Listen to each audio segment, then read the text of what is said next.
I'm David, and these are my writings and thoughts on fiat currency.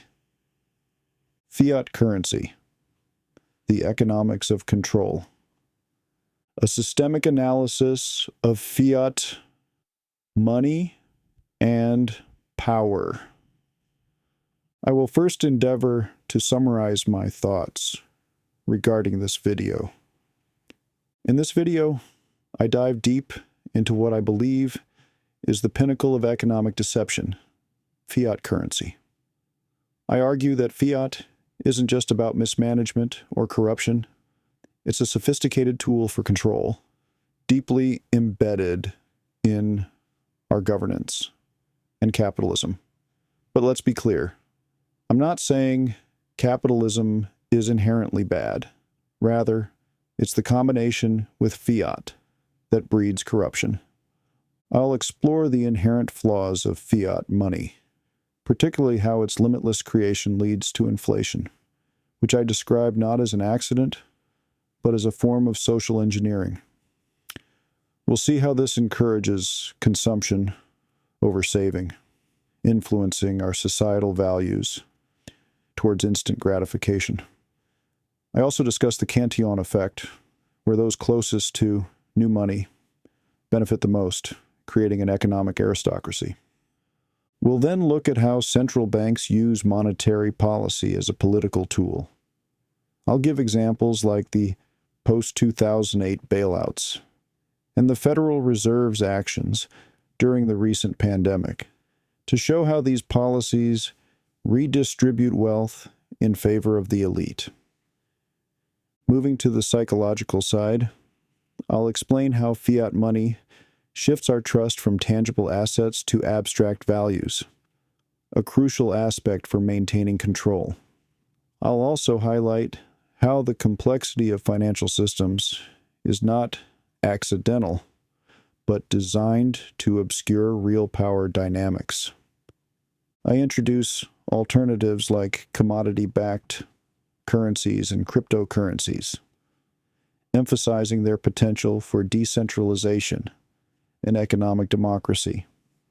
I'll talk about how these forms of real money might offer liberation from the control inherent in fiat systems. Using game theory, I'll portray the dilemma we face in a fiat world, where individual gains lead to collective losses, like in the housing bubble crisis. I'll also discuss survival strategies, like diversifying assets beyond fiat and mastering the system's own rules to gain personal economic autonomy. In conclusion, I assert that fiat currency is not just a scam, but a masterclass in control, manipulating not just our economy, but our psychology and society at large. This discussion isn't just about economics. It's about philosophy, psychology, and political science. We need to think critically about the systems we live in, choosing between control and freedom. Now, let us begin my thoughts. The money in your pocket, your bank account, or lent to you through credit, it's not money. And it's not just a medium of exchange. It's designed to control you. Fiat currency isn't merely a sign of corruption. It's a tool of control, deeply embedded in governance and capitalism. While capitalism itself isn't inherently bad, its fusion with fiat creates a system ripe for corruption. Section 1. The inherent flaws of fiat. Fiat money's greatest flaw lies not merely in its lack of intrinsic value, but in the systemic manipulation it enables. The ability to print money ad infinitum allows for a variety of issues. Inflation as social engineering. Inflation isn't an accidental byproduct, but a tool for social engineering. By devaluing currency, governments can subtly steer behavior, encouraging consumption over saving, which in turn influences societal values towards immediate gratification. For example, In the 1970s, U.S. inflation incentivized households to invest in assets rather than hoard cash, reshaping societal priorities. The Cantillon Effect amplified. The initial recipients of new money, banks, corporations, and government insiders, gain disproportionate benefits. This effect creates an economic aristocracy, where wealth disparity is not just a consequence, but a feature of the monetary system. A notable instance is the post-2008 financial crisis bailouts, where financial institutions recovered swiftly while the average citizen struggled for years. Monetary policy as political power. Central banks, under the guise of economic stewardship, wield immense power. Policies like quantitative easing are not just economic measures, but political ones, redistributing wealth in a manner that benefits the elite. The Federal Reserve's asset purchases during the COVID-19 pandemic exemplify this, as they boosted stock markets while leaving wage growth stagnant. Fiat is manipulation and control writ large. Section 2. Fiat as a mirror of societal values. Psychological manipulation. The psychology of money under a fiat system is simultaneously terrifying and fascinating. It encourages a societal shift from tangible to abstract value, where trust in institutions replaces trust in tangible assets. This psychological shift is crucial for the perpetuation of control, as seen in the global acceptance of fiat currencies despite recurring financial crises. Section 3. The veil of complexity. The complexity of modern financial systems isn't merely accidental. It's designed to obscure the mechanics of control. Terms like shadow banking or derivatives serve to confuse and alienate the public from understanding the true levers of power. For instance, the 2008 crisis exposed how obscure instruments like mortgage-backed securities could destabilize the entire economy. Section 4. Real money. A counter-narrative. The physicality of value.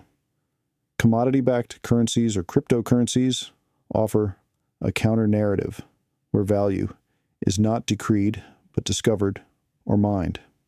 This physicality or digital scarcity provides a bulwark against the arbitrary devaluation inherent in fiat systems.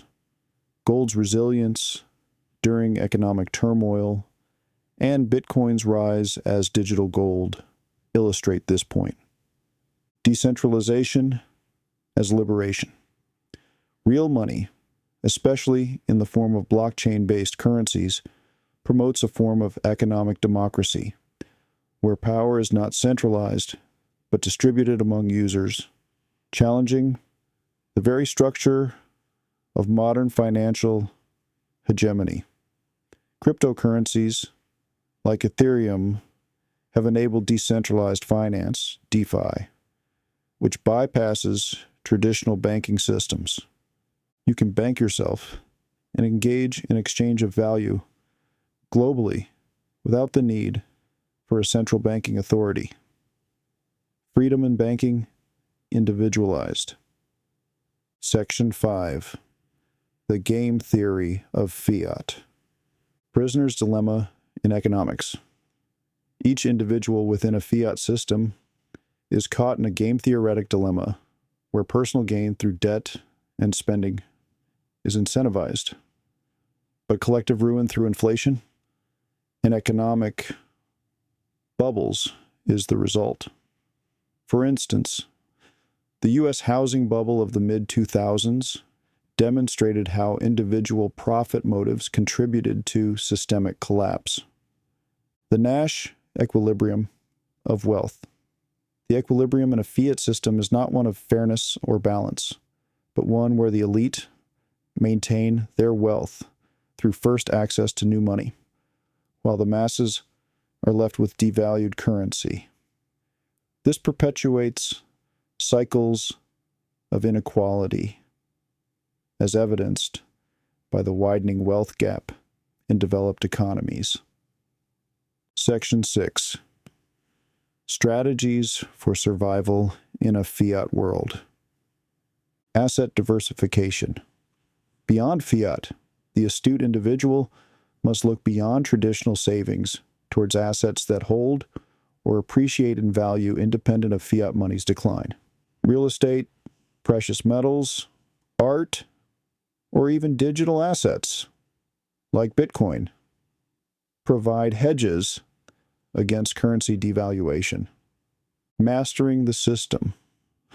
Understanding and mastering the system's rules, including how to leverage debt, use credit systems to one's advantage, and navigate the complexities of modern finance, becomes crucial for personal economic sovereignty. Many wealthy individuals, for instance, use low-interest debt to acquire appreciating assets. Section 7. Conclusion. The ultimate scam. Fiat currency isn't just a scam. It's a masterclass in control, where the currency itself is a medium for power, not merely exchange. That is a thin veneer, and beneath the surface reality is much more insidious. The sophistication of this system, its ability to adapt, and its resilience against critique are testament to an intelligence far beyond simple economic management. It's a study in human control, psychology, and broad vast societal manipulation. The discourse on fiat must move beyond economics into philosophy, psychology, and political science to truly understand its impact. The choice isn't between capitalism and socialism, but between systems of control and systems of freedom. Fiat represents the pinnacle of the former, and its critique requires minds capable of navigating the labyrinthine complexities of modern power structures. So I would go further than my previous comments on fiat. Fiat is not just a scam or the ultimate scam. It is the ultimate system of control, foisted upon the people globally, and we are all trapped to varying degrees within its web. In closing, I would like to offer some final notes on fiat as the ultimate scam. Global reach.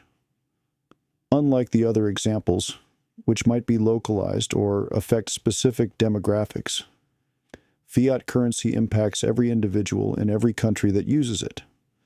It's the foundation of modern economic exchange, affecting everything from personal savings to international trade. Hidden costs. The effects of fiat currency, like inflation, are often insidious, gradually eroding purchasing power over time. This stealthy nature means many don't recognize the scam until they've lost significant value. Unlike the more immediate realization with MLMs or predatory loans. Basis for value. Fiat underpins all other economic activities and scams. Without a currency to manipulate or devalue, many of these other schemes couldn't exist in their current form. It sets the stage for how wealth is created, distributed, and, most importantly, how it's lost. Intergenerational wealth transfer. The devaluation of money through inflation can affect generations, with wealth not being preserved, but instead redistributed in ways that favor those with early access to new money or assets that appreciate against inflation. Manipulation of behavior. Fiat currency systems can influence how people save, spend, invest, and plan for the future, often nudging them towards actions that maintain the status quo or benefit those in control of monetary policy. Mandatory participation. While one might choose to avoid MLM schemes or certain types of education, Participation in the fiat system is almost mandatory for modern life, leaving individuals with little choice but to engage with a system that inherently loses value over time. Centuries of influence. Fiat currency systems have evolved over centuries, with their impacts felt through numerous economic crises, wars, and periods of prosperity. The scale and duration of its influence arguably make it more significant than any singular scam one might conceive. And that concludes my thoughts on fiat currency as the ultimate scam. If you've made it this far, thanks for listening, and have a good day.